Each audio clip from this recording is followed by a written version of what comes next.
Il a déjà signé cette histoire-là. Et tu vivras une nouvelle histoire. Et tu vivras une nouvelle histoire. Au nom de Jésus. Au nom de Jésus. Que la joie de l'Éternel soit votre force. Amen. Nous l'acclamons très fort. Voilà, c'est le temps d'écouter la parole de Dieu. Quel privilège d'écouter la parole. La véritable parole. Tant que tu vis encore, tu as le privilège d'écouter la voix de Dieu.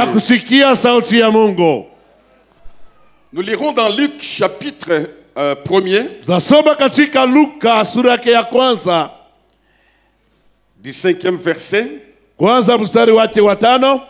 Et je vais sauter quelques... Célestin, monte vite, vite. Je vais te dicter quelques versets. Commence d'abord à partir du 5e verset. Jusqu'au 13e. Luc 1, à partir du 5e verset, nous lisons au nom de Jésus. Du temps d'Hérode, roi de Judée, il y avait un sacrificateur nommé Zacharie, de la classe d'Abia. Sa femme était d'entre les filles d'Aaron et s'appelait Élisabeth. Tous deux étaient justes devant Dieu, observant d'une manière irréprochable tous les commandements et toutes les ordonnances du Seigneur. Ils n'avaient point d'enfants parce qu'Élisabeth était stérile. Et ils étaient l'un et l'autre avancés en âge. Or, pendant qu'il s'acquittait de ses fonctions devant Dieu, selon le tour de sa classe, il fut appelé par le sort.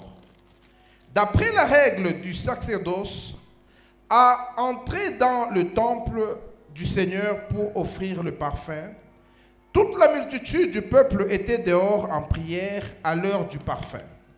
Alors un ange du Seigneur apparut à Zacharie et se tint debout à droite de l'autel de parfum.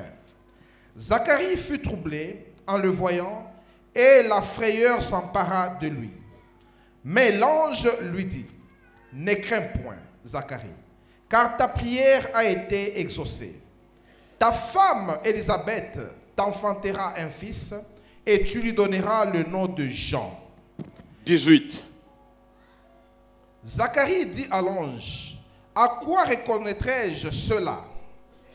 Car je suis vieux et ma femme est avancée en âge. » L'ange lui répondit, « Je suis Gabriel. Je me tiens devant Dieu.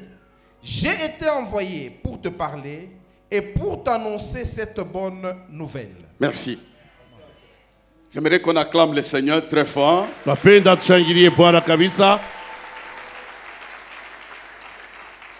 Voilà, ce matin, j'aimerais enfoncer les clous sur mon message du dimanche passé.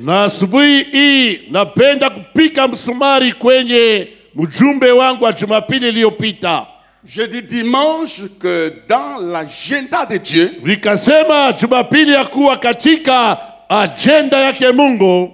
les mots trop tard n'existaient pas. Je continue à confirmer que dans l'agenda de Dieu, les vocabulaires trop tard n'existent pas.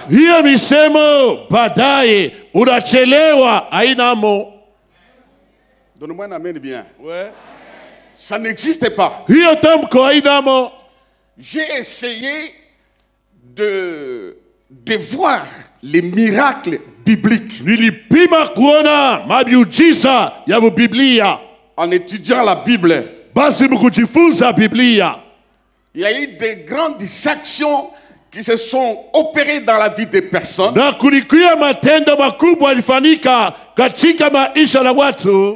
qui ont connu un long moment de détresse, comme toi, qui ont connu un long moment de détresse, un long moment d'oppression d'opprobre, waliishi wakati mrefu ya aya, de honte, wakati mrefu ya aya, un moment d'incertitude. bila wakati ya bila kuwa na tikisho.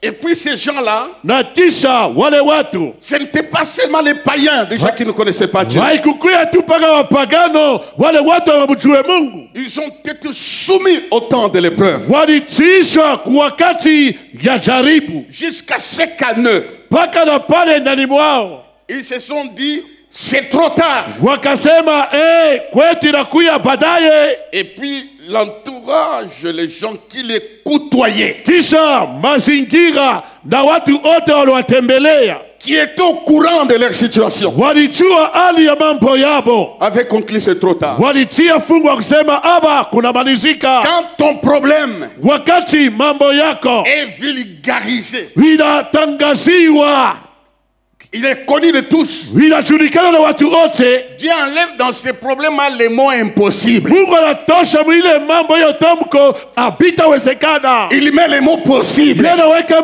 tamko bitawezekana. Dieu ne peut pas agir seulement là où les gens peuvent faire quelque chose. Mungu hawezi tenda mpaka pale bantu wanaweza kufanya mambo. C'est quand un homme, une femme va dire, Ni wakati mwanaume mwanamke atasema c'est trop tard. juu yake kunaisha, C'est alors que Dieu prend la position de rédempteur qui s'élève le dernier. ni pale Mungu anabeba hatua ya mkombozi, amesimama wa mwisho. Les mots trop tard n'existent pas. Hiyo tamko baadaye kuchelewa hainamo. Il est question d'un sacrificateur Na hapa inakuwa ni maneno ya mkuhani nommé Zacharie. jina lake Zakaria. Il a existé à l'époque d'Hérode. Yeye aliishi wakati ya Herodi. Cet homme Mtu huyu réunissait toutes les conditions walienesha mawezaji yote pour attirer la faveur de Dieu. ili akokote faida ya Mungu. Il réunissait toutes les conditions. Yeye alienesha byote. Il était juste. Kwanza halikuya mwenye haki, Il craignait Dieu. alianza kuogopa Mungu, Il s'acquittait de ses fonctions. alianza kufanya kazi lake ya Il chukuani. était juste. Alikuwa mwenye haki. Ce n'est pas parce que quand quelque chose arrive chez quelqu'un, Aïe. nous attribuons la chose aux sorciers. Haina juu mambo fulani nafikia mtu, tunasema ni mambo ni balozi walimuletea. Il était juste. Yeye alikuwa mwenye haki. Quand j'entre dans ce livre, Nikiingia katika hiyo kitabu il est dit, inasemwa, les malheurs atteignent souvent les justes, ole na kamata kila mara wenye haki, mais lakini l'Éternel yeye wa milele l'en délivre toujours. wale baokoa paka. La délivrance est en train de planer sur les justes. Ufungulivu kunatembea juu ya wenye haki. Qui est le juste? Mwenye haki ni nani? C'est celui qui a été justifié par le sang de Ni Jésus. yule aliyehesabiwa haki kwa damu ya Yesu Kristo. Il réunissait toutes les conditions. Yeye alienesha vitu vyote. Et puis Satan va venir te parler. Kisha shetani atakuwa kukwambia, Oui, toi là, tu es toujours à la chorale. uko paka ndani ya kwaya, Tu es là lundi, uko pale kazi moja, jeudi, samedi. kazi ine, kazi tano, Le sasa matin, posho. tu es là. Asubuhi mukanisa, Où sont les fruits? basi matunda iko wapi? C'était la condition de cet homme. Jo ilikuya hali ya mtu huyu. Il était juste. Yeye alikuya mwenye haki, Il craignait Dieu. alianza kuogopa Mungu. La Bible dit quand le juste crie, Yeye anasema wakati mwenye haki analia, les hommes n'entendent pas, mais l'Éternel entend. watu awasikie, lakini Mungu anasikia. Dieu écoute ta voix Mungu anasikia sauti yako, parce que tu es juste. maana uko mwenye haki. Zacharie veut dire Zakaria maana yake Dieu se souviendra. Mungu watanikumbuka. Ou bien Dieu s'est souvenu. Mungu amekumbuka. Je vais te rassurer. Napenda kuhakikisha Les hommes peuvent t'oublier. watu wanaweza kukusahabu, Dieu se souviendra de ton problème. lakini Mungu atakumbuka maneno yako. Il réunissait toutes les conditions. Yeye Zakaria alienesha mawezaji yote, Les sacrificateurs étaient répartis dans des groupes. na wakuhani waliwapanga katika vikosi mbalimbali. Il appartenait au groupe qu'on appelait Abia. Yeye alipangia kwenye kikosi kinaitwa Abia. Abia qui veut dire Abia maana yake père initiateur ou promouvoir, promoteur. baba mwenye alianza maneno. Celui qui commence. Yeye ndiye anapoanza. Abia signifie celui qui commence. Abia maana yake yule ameanza une chose. Kitu fulani. Dites amen. Amina. Reçois cette parole comme rema pour toi. Wewe pokea neno kama ufunuo kwako. Dans tout ça, Mwile mambo yote. Dieu n'a pas encore commencé. Bado Mungu asianza. Après ce moment, Kisha hiyo wakati Dieu va commencer. Mungu ataanza. Il y a ton voisin usiniloke pale Mungu ataanza. Usiniloke pale Mungu ataanza. Ne m'ensorcelle pas. Dis voisin. Voisin. Ne me taxe pas de sorcier. Usiseme misha kubamba lawa. Mungu anataka kwanza, anataka kwanza, anataka kwanza, anataka kwanza, anataka kwanza. Je vais commencer. C'est lui qui commence. Yeye ndiye anaanza. Et personne ne peut résister. Na kuna mtu atashindana. Siku moja, un jour, nilifanyaka miaka mingi. J'avais fait beaucoup d'années dans la souffrance. Je vais me parler de ça. Napenda kusema maneno. Je ne savais pas les jours que tu as commencé. C'était une surprise. Ilikuwa kwangu mshutusho. Les jours qu'il a commencé. Il m'a fermé la bouche. Ilinifunga kinywa. Il m'a fermé la bouche. Ilinifunga kinywa. Il a dit je t'ai observé. Sasa nilikuangalia. Tu étais fidèle. Tu t'as quitté de mes fonctions. Ulifanya kazi yangu. Maintenant je commence. Sasa mimi Mungu minaanza. Laisse que Dieu commence. Les voisins. Les voisins. N'a pas encore commencé. Laisse que Dieu commence. Et il va commencer. Je le déclare. Pour celui qui a persévéré. Il va commencer. On acclame très fort le Seigneur.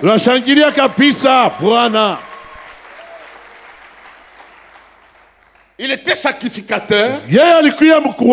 Nous aussi. Nous sommes des sacrificateurs. Dans l'équipe. Des sacrificateurs. Dans l'équipe. Des rachetés. Des rachetés. Toutes les fois. Quand Dieu te voit, il voit son racheté. Tu es dans cette équipe-là. L'équipe des privilégiés. Et Dieu veille sur son équipe. Il va faire quelque chose. Nous sommes sauvés. Et Dieu nous a introduits dans la classe des rachetés. Ça, j'ai beaucoup aimé quand l'Esprit m'inspire. Nous sommes dans la classe des rachetés. Dans la classe des rachetés. Avec un mot privilégié. Celui qui vous touche. Touche quoi? C'est là où nous sommes. Il réunissait toutes les conditions. Mais il était soumis au temps. Une première observation. Il était un homme de prière. Zacharie. Il était un homme de prière comme toi. Et je vais encourager que tu sois une femme de prière. Et non une femme de murmure ou de calomnie. Le Saint-Esprit est triste quand il entend des paroles qui n'honorent pas Dieu. Sois une femme de prière comme cet homme. Homme de prière. Deuxième observation. Sa femme était stérile. Voyez un peu, Satan aime contredire ce que nous sommes. Par rapport à ce que nous faisons. Il aime contredire notre identité. Sa femme était stérile. Sa femme était d'entre les femmes d'Aaron. Qui s'appelait Élisabeth. La descendante d'Aaron. Elle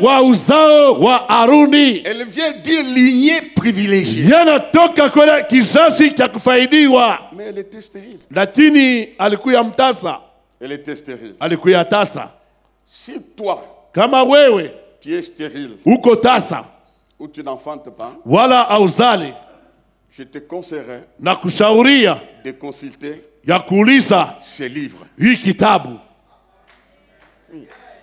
Parce que ton cas Mana ile mambo yako ile avait trouvé solution dans la Bible. ilipataka jibu katika Biblia. Donne-moi un amen, amen, amen, amen, amen, Amen, amen.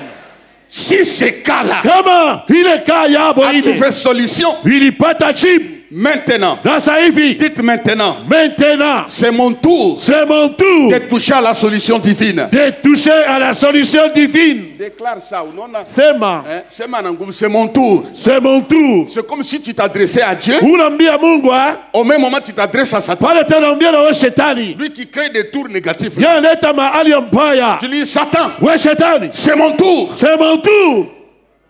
Ton cas déjà été traité. Mambo yako basha kuitumikaka zamani. Il y a une référence. Kuko tionesho. Quel est le cas Di alikani qui n'a pas été traité dans la Bible? Abakuitraité en Biblia. Hein? Quel est le cas? Di alikani. Pose la question à ton voisin. Est-ce que tu as un cas qui n'a pas connu un traitement? Umurise voisin. Kuko tu mambo yenye inyaba kuitumike. Le cas des boiteux a été traité. Le cas des aveugles a été traité. Le cas des infirmes a été traité. Le cas des morts, ce qui semble être très compliqué, a été traité. A été traité. Nous sommes heureux d'appartenir à ce Dieu-là qui traite les cas.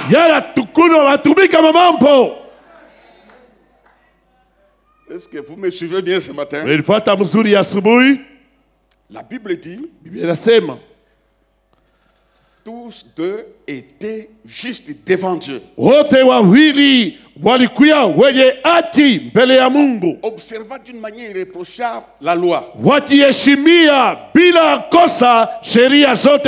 commandements et les ordonnances du Seigneur. Troisième observation. Tous les deux étaient avancés en âge.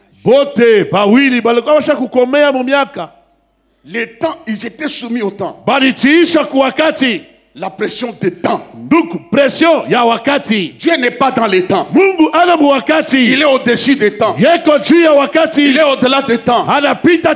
Nous sommes soumis au temps. Dieu ne subit aucune pression de temps. Ton âge ne l'empêche pas de modifier les choses. Donne-moi un amen. Ton âge ne l'empêche pas de modifier les choses.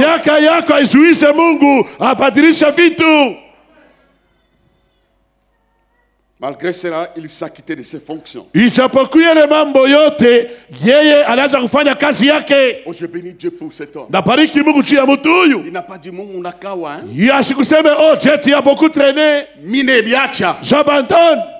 Et puis, il ne faut jamais dire ça à Dieu. Dieu prend quelqu'un d'autre. Il ne faut jamais laisser ça. Maintiens-toi dans tes fonctions. Il n'a pas dit non, j'abandonne ça. Il attendait. Et puis une période normale, selon lui, était passée. Vous savez, il y a des temps que nous considérons comme un temps normal où les gens sont engagés, les gens se marient, les gens travaillent. Et puis dans nos têtes, nous disons c'est ça l'état normal, moi aussi. Unajua kuma wakati sisi tunasema inje wakati kawaida kufuatana na akili yetu. Bantu banaanza kuoana, bantu banaanza kufanya makazi, bakuzala barazala, bakuendelea banendelea, ile ni kufuatana na akili yetu ya kimuntu. Il avait un besoin légitime. Na yeye alikuwa na hitaji kawaida. Et puis un jour, na siku moja, un ange est venu. Malaika kakuja. Gabrieli. L'ange puissant. Malaika wa uwezo. Le messager. Mujumbe. Il lui annonce. Anamutangazia. Il lui dit. Amwambia, je suis venu t'annoncer mimi nakuja kukutangazia la bonne nouvelle. Habari njema. Dans son besoin là. Ndani ya hitaji yake. Je suis venu t'annoncer la bonne nouvelle. Nakuja kukwambia habari njema.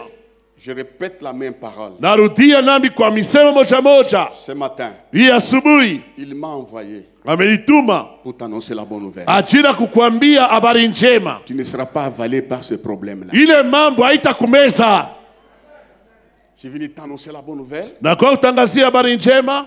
C'est qui, Zacharie? Yes, Zakaria, unajua? Moi je me tiens devant Dieu. Mimi nasimama mbele ya Mungu. Donc ce n'est pas un ange qui m'envoie un collègue, c'est Dieu lui-même. Haina malaika rafiki na mutuma, ni Mungu mwenyewe nituma. Je suis venu t'annoncer na kuja kukutangazia la bonne nouvelle. Habari njema. Amen. Amen. Regardez ici. Angalieni huku. Le temps wakati avait détruit l'espérance dans le cœur de Zacharie. Ilivunjaka tumaini katika moyo wa Zakaria. À quoi reconnaîtrais-je tout ce que tu me dis? Hivi vyote kunasema minte bitambua je? Il avait déjà accepté sa situation. Halikuwa kuichika hali yake vile alikuyaka. Je mourrai célibataire. Mie tu takufa paka hivi bila mtoto. Je mourrai comme ça. Mimi takufa paka hivi niko. J'aime ce que la Bible dit. Lakini napenda ye Biblia inasema. L'ange est venu sans rendez-vous. Malaika alikuja bila kumulaka. Les jours qui viennent, Dieu va te surprendre. Dis Seigneur, Seigneur, surprends-moi. Surprends-moi. Par ta présence. Par ta présence. D'ici décembre, Mungu te va surprendre. Il y a des gens d'ici décembre, Dieu va te surprendre. Je ne le dis pas en l'air, entrer dans la surprise divine. Oui, Dieu katika mushutusha ya mbingu. Un jour, Dieu m'a surpris. C'est pourquoi je ne les laisse pas. Un jour, le ciel a bougé. Une surprise. Il a commencé à spéculer. Et puis là, je lui dis, non. Zacharie. Ne crains pas. Crois seulement. Amini tout. Tel que nous sommes assis. Il y a des hommes qui ont peur pour la vie de demain. Vrai ou faux? Le temps qui passe. Wakati napita, tu as peur. Unaanza kuogopa. Ce matin, il me dit, ne crains pas. Crois seulement. Ouais, amini tout. Crois seulement. Amini. Je vais encourager quelqu'un. Parce que ça, c'est la parole de Dieu. Il y aura une surprise. Et puis, kisha l'ange l'appelle par son nom. Dieu te connaît très bien. Même si les gens se moquaient de toi, Dieu te connaît. Même si tu marches pieds nus, Dieu te connaît. Même si tu viens à pied à l'église, Dieu te connaît. Même si tu n'as pas de maison, tu es dans une petite boérie, Dieu te connaît. Et puis il lui annonce cette bonne nouvelle. Tes prières ont été exaucées.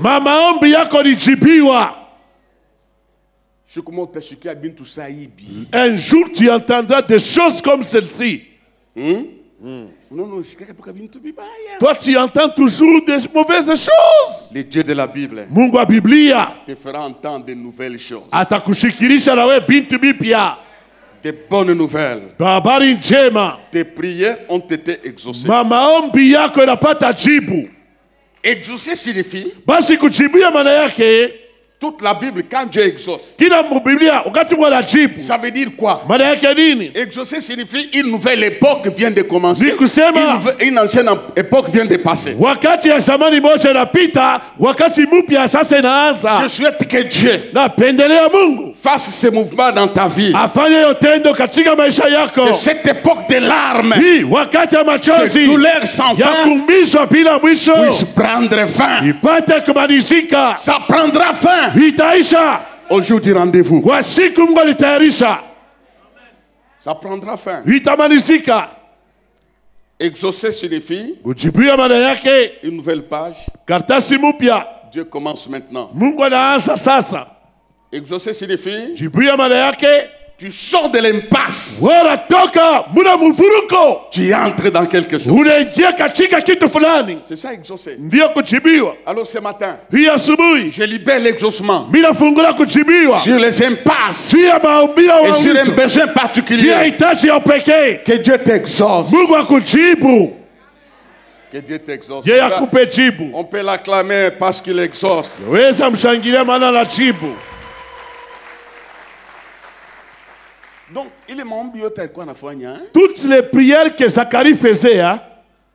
Dieu mettait ça comme l'autel du parfum. Mungu anaweza kuyaweka kama vile uvumba. C'était comme du parfum. Ilikuwa kama nukato. Dieu n'oublie jamais. Mungu asabwate kamwe nos prières. Maombi yetu. Tu peux oublier. Et puis j'ai vu que la plupart de mes prières exaucées, c'était au moment favorable. Et ce moment favorable, je ne m'attendais pas. Vous tous ici. Il y a certaines bénédictions qui sont arrivées chez toi, inattendues.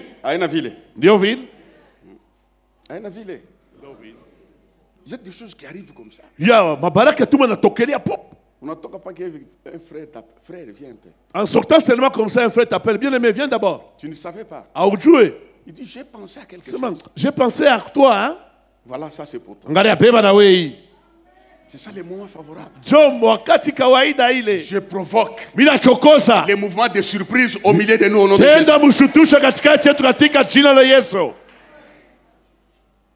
Zacharie ne comprend pas. Chaque chose a son temps. Exaucer signifie tu reçois ce que tu attendais. Son attitude n'est pas bien. Il refuse cela. Dieu lui dit, comme tu refuses, je t'épargne les spéculations, tu seras muet. Tu vas seulement observer. Jusqu'à ce que l'accomplissement puisse se faire. Il attendait ça, il ne parlait pas. Maintenant regardez frère. L'enfant, la grossesse a évolué dans un ventre déclaré trop tard.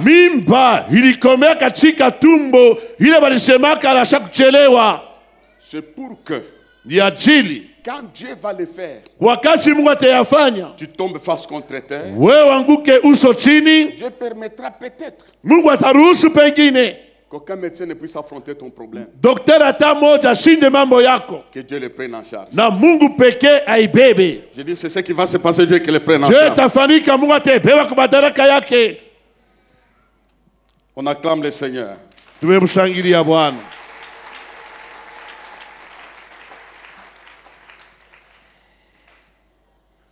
On lui dit ta femme t'enfantera un fils. Tu lui donneras les noms des gens. À l'époque, les noms étaient identifiés selon la famille. Suis ça. Il fallait qu'il y ait des indices dans la famille pour donner un nom. Mais ces noms-là n'a pas d'indice. Ni dans la famille d'Élisabeth, ni dans la famille de Zacharie. Ça veut dire quoi? Dieu. Dites Dieu. Dites encore Dieu. Dieu va te donner, après mon message, quelque chose qui n'a jamais existé. Dans la famille de ton père, dans la famille de ta mère. Il peut te donner ça. Quelque chose qu'on n'a jamais répertorié dans ta génération. Ce sont des choses qui naissent dans la prière. Ni bintu biko nazaliwa katika maombi. Dieu peut te faire ça. Mungu anaweza kufanyia ile. Une bénédiction particulière. Baraka moja ya upekee. Qu'on n'a jamais répertoriée. Ile bado hapajaonaka. J'ai été envoyé pour t'annoncer. Nami nilitumwa ajira kukwambia. Après un certain moment, kisha wakati fulani, le ventre a commencé à gonfler. Tumbo ikaanza kuvimba. La parole s'est accomplie. Neno ikatimilika. Dites amen. Amen.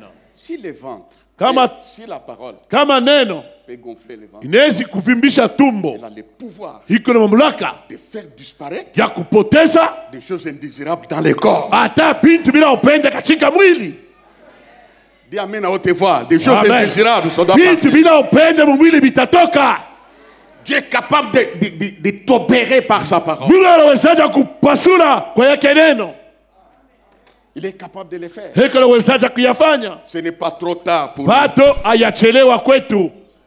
Amen. Elle devint enceinte. Elle se cacha pendant 6 mois. Elle se cacha pendant 6 mois. Je donne un conseil. Dis, papa, donne-moi ce conseil-là. Non, dis à haute voix, je te donne. Ma conseil, il faut qu'on y parle. Baba, unipe mashauri. Quand Dieu te bénit, Mungu akikubariki, cache-toi. Fichama mbele. Le problème pour toi, bana kuconvoquer tout. Mambo yako, batikuite tu ku telefone. Ton dossier a été examiné. Asema dossier yako balichunguza pa office pale. Tu sors. Pale unatoka. Mutaona. Vous allez voir. Nami. Moi aussi. Mutaona. Vous verrez. Satan écoute ça. Shetani sikia maneno. Parce qu'il ne connaît pas les secrets. Achue siri. Et puis il va bloquer ça. Kisha nenda kubifunga. J'ai fait beaucoup d'erreurs. Nilikotola sana. Beaucoup. Bia mingi. Dites amen. Amen. Je dis quelque chose ou je laisse. Niseme wala pan. J'ai dit hein. Niseme hein. Vous voyez, là, il y a les caméramens là. Les 5 mètres là. Il est 5 mètres il nous appartenait. L'argent était payé. Nous sommes venus là-bas. Et puis j'ai fait une erreur. J'ai appelé quelqu'un. Pour les remercier. Que maman, merci parce que ton petit frère nous a accordé les 5 mètres là qui étaient dans nos droits. Asante juu mtoto wako tupatie les 5 mètres ilikuwa yetu. Dit hein? Asema hein? Anampatia les fâchés. Il vous a donné encore cette partie là? J'arrive le soir. Mina kwa magharibi. On était là avec 2 anciens collaborateurs. Tulikuwa pale na bazee bawili. Elle était stricte. Mama na simama imara. Le cadastre nous avait déjà autorisé de faire les bornes. Cadastre chaque turuhusu tuweke maborne. Parce que j'avais parlé. On n'a pas ta mimba, na muyomba, na sangajiyako, na bantu mulukomea na banoya sema qu'on a 3 mois. Tu as seulement un retard et l'oncle et la tante et tes amis. Non, je suis déjà à mon 3e mois. Tu n'as pas encore commencé au boulot, tu parles partout. Quelqu'un va entrer dans ces mêmes bureaux là, dit non Mushumbebe. Auyaanza ta kazi, toi tu commences à kusema sema. Muntu atenya mwilo sema, ule muntu unajua ile karaka ni mubaya. Elle se cache. Anafichama. Dans la vie, ndani ya maisha, il faut se cacher. Fichama. Il faut se cacher. Fichama. Tu ne sais pas waujue les oreilles dans lesquelles masikio ile tu fais introduire tes secrets. Unaingisha masiri yako. Tu es bloqué parce que tu parles. Et puis Dieu lui-même stratégiquement. Dieu lui-même stratégiquement. Il a rendu le mari mioué. La femme se cache. L'homme ne parle pas. Ne parle pas. Les hommes constateront. Ils donneront gloire à Dieu. Ne parlez pas. Ta bénédiction parlera. Ne parlez pas. Ta consécration parlera. Ne parlez pas. Ta grâce parlera.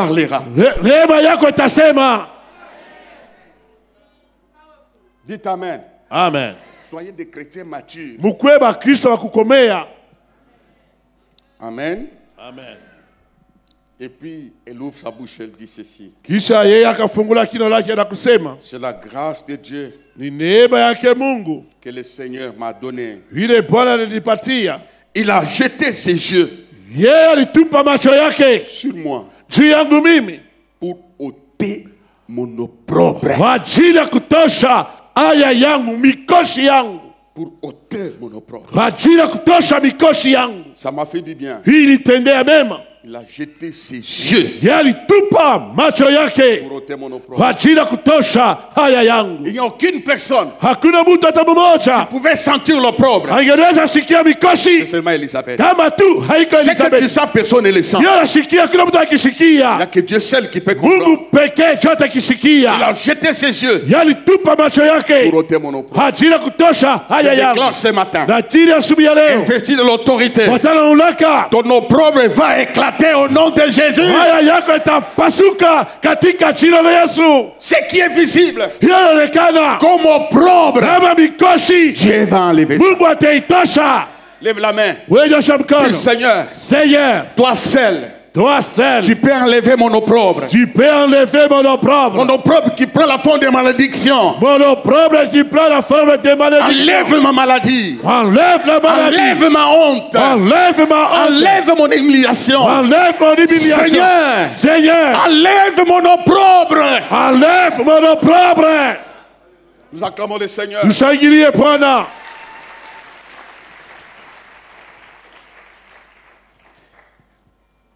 L'opprobre est parti.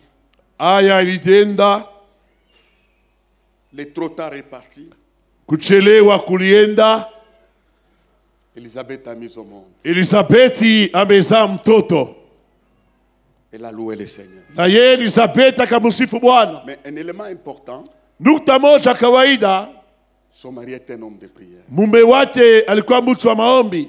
Toi seul tu peux sauver ta famille. We peke yako unaweza kuokoa jamaa yako. Par la prière. Kwa maombi. Savez-vous, la femme qui coulait le sang. Unajua yule mwanamke alianza kumwaga damu.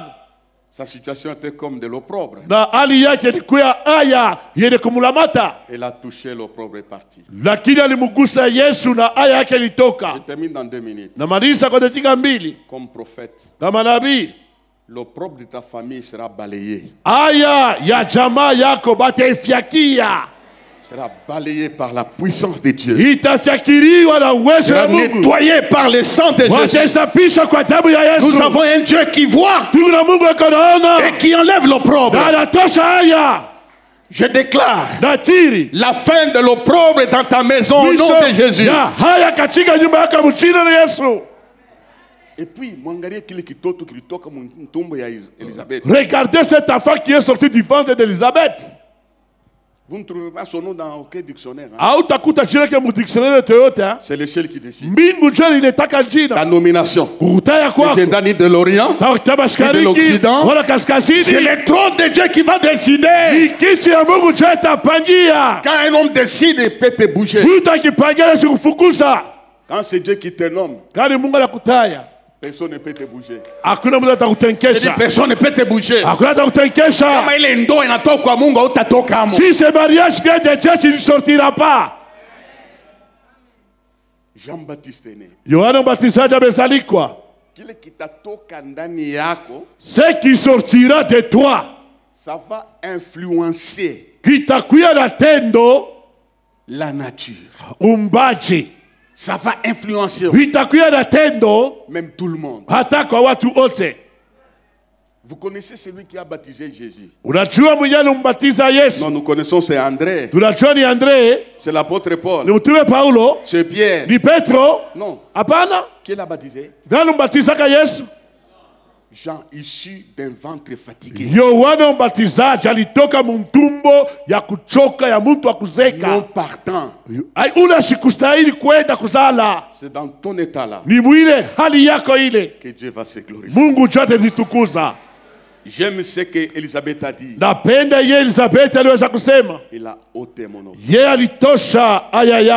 Veuillez vous lever en acclamant pour que l'esprit d'opprobre quitte votre vie. Pepo yote ya aya itoke maisha yetu. Acclamez-le. Dieu tourne la page maintenant. Dieu enlève l'opprobre. Dieu enlève la honte. C'est passé. C'est passé.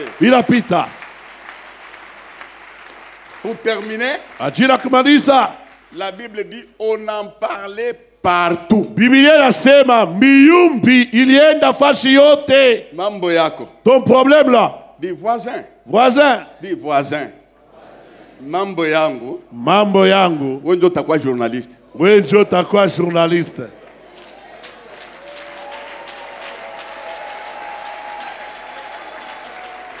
Même si tu racontes ça en mal. Tu as déjà raconté. Même si tu racontes avec humiliation, tu as raconté. Ça c'est quel type de maison qu'il a construit? Quelle voiture qu'il a acheté. Mais tu as déjà raconté. On en parlait partout. Alléluia. On va parler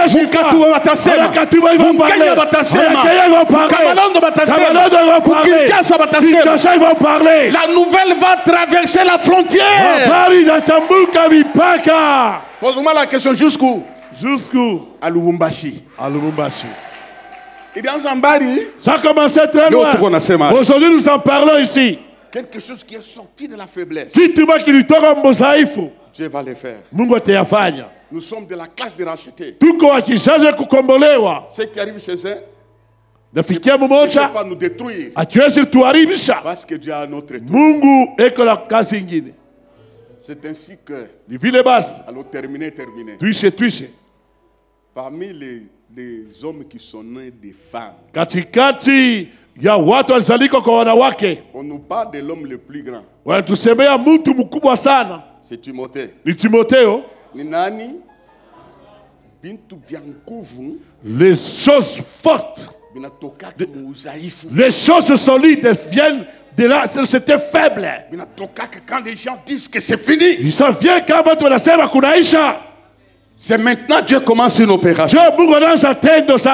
Quand ça traîne là, les bébés que tu auras atterri.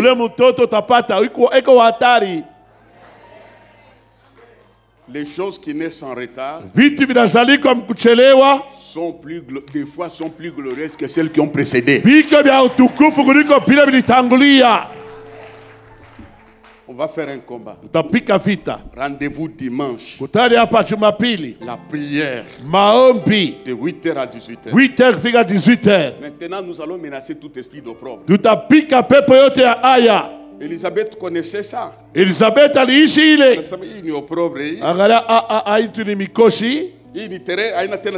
Ça c'est le plus mon terrain ça.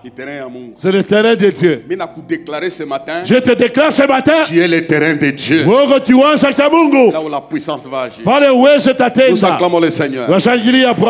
Maintenant, nous allons menacer tout esprit d'opprobre par la prière. Le sort de mes enfants. Le sort de mon corps.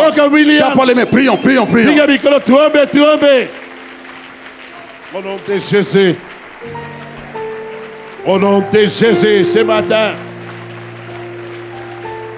Esprit d'opprobre.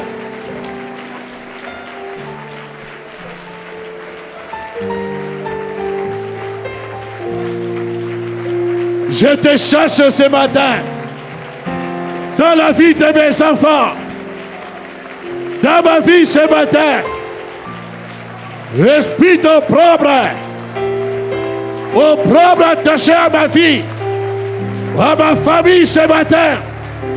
Je te chasse, je te déloge au nom de Jésus. Je te chasse ce matin. Je te chasse, je te déloge au nom de Jésus dans les études de mes enfants. Tout esprit d'opprobre, esprit d'échec, d'humiliation, je te chasse, je te déloge ce matin au nom de Jésus. Je te chasse, je te déloge ce matin. Au nom de Jésus. Au nom de Jésus ce matin. Lève la main, tu vas déclarer à haute voix. Dis Seigneur. Seigneur. J'ai besoin d'un exaucement. J'ai besoin d'un exaucement. Dans un problème que je ne peux pas parler aux humains. Dans un problème que je ne peux pas parler aux humains. Tu connais, Seigneur. Tu connais, Seigneur. Je suis venu devant toi. Déclare, je suis venu devant toi. Pour recevoir l'exaucement. Dans ces problèmes précis. Tu l'as fait dans le couple de Zacharie. Ce matin, c'est mon tour. C'est mon tour. Console mon cœur. Console mon cœur. Donne-moi quelque chose qui provoquera la joie. Donne-moi quelque chose qui provoquera la joie. Parce que Jean-Baptiste était un sujet de joie. Parce que Jean-Baptiste était un sujet de joie. Et d'allégresse. Et d'allégresse. Il n'y a que toi seul. Il n'y a que toi seul. Qui peut consoler mon cœur. Qui peut consoler mon cœur. Reçois la reconnaissance. Reçois la reconnaissance. Au nom de Jésus. Au nom de Jésus. Amen. Amen. Nous l'acclamons très fort. Namshangilia kabisa.